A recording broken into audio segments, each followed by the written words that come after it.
रतन टाटा नाम किसी पहचान का मोहताज नहीं है। रतन टाटा का नाम भारतीय उद्योग जगत में एक महान व्यक्तित्व के रूप में लिया जाता है। उनके अचीवमेंट्स केवल बिजनेस की दुनिया में ही नहीं बल्कि समाज के प्रति उनकी निष्ठा, परोपकार और मानवीय दृष्टिकोण को भी दर्शाते हैं। उनका जीवन उन लोगों के लिए एक प्रेरणा है जो जीवन में ऊंचाइयों को छूना चाहते हैं, साथ ही समाज में एक सकारात्मक बदलाव लाना चाहते हैं। आइए उनके अचीवमेंट्स और संघर्षों की कहानी इस वीडियो में जानते हैं। वे साल 1991 से 2012 तक टाटा ग्रुप के चेयरमैन रहे और इस दौरान उन्होंने बिजनेस सेक्टर में कई कीर्तिमान स्थापित करते हुए और टाटा समूह को बुलंदियों तक पहुंचाते हुए टाटा को इंटरनेशनल ब्रांड बना दिया।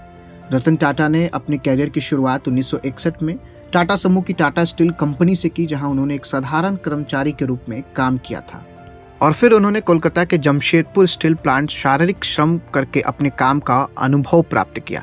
इससे उनकी नेतृत्व क्षमता और कंपनी के हर छोटे बड़े पहलू को समझने की शक्ति मजबूत हो गई।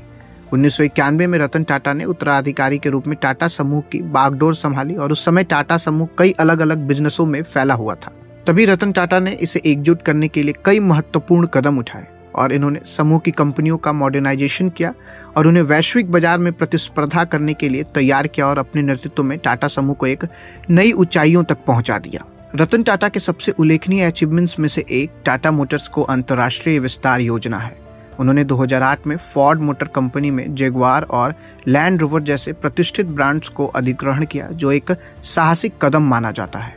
और फिर इस अधिग्रहण ने टाटा मोटर्स को एक वैश्विक पहचान दिलाई और फिर इसी तरह उन्होंने Tata Tetley, Tata consultancy services और टाटा पावर जैसी कंपनियों को भी सफलता के शिखर पर पहुंचाया। हालांकि रतन टाटा के अचीवमेंट्स केवल बिजनेस तक सीमित नहीं है। उन्होंने अपने जीवन में हमेशा समाज के हित को सर्वोपरि रखा है।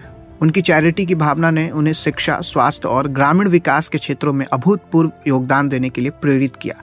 टाटा समूह के प्रॉफिट का एक बड़ा हिस्सा समाज सेवा के लिए समर्पित किया जाता है, जो रतन टाटा के नेतृत्व में और अधिक विस्तृत हुआ। रतन टाटा के नेतृत्व में टाटा मोटर्स ने ग्रामीण क्षेत्रों में शिक्षा और स्वास्थ्य सेवाओं की स्थिति को सुधारने के लिए कई पहल की है।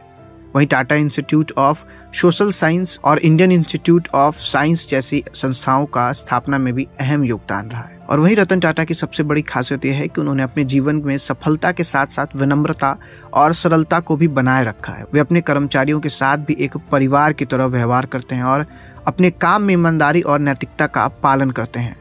यही कारण है कि उन्हें भारत सरकार ने 2000 में पद्म भूषण और 2008 में पद्म विभूषण जैसे देश के सर्वोच्च नागरिक पुरस्कारों से सम्मानित किया। रतन टाटा को कई अन्य पुरस्कारों से भी पुरस्कृत किया गया, जिसमें 2004 में London school of economics and political science के द्वारा medal of the oriental Republic of Uruguay से सम्मानित किया गया।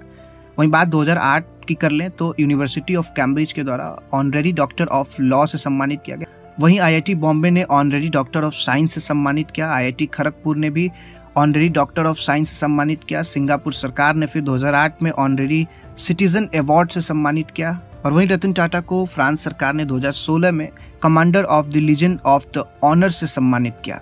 वहीं 2023 में किंग चार्ल्स के द्वारा honorary officer of the order of Australia पुरस्कार से रतन टाटा को सम्मानित किया गया। और अगर बात हाल की कर ले तो 2023 में उद्योग रत्न से सम्मानित महाराष्ट्र सरकार ने रतन टाटा को किया था। फिलहाल आपको ये जानकारी कैसी लगी कमेंट बॉक्स में लिख के जरूर बताइए। धन्यवाद।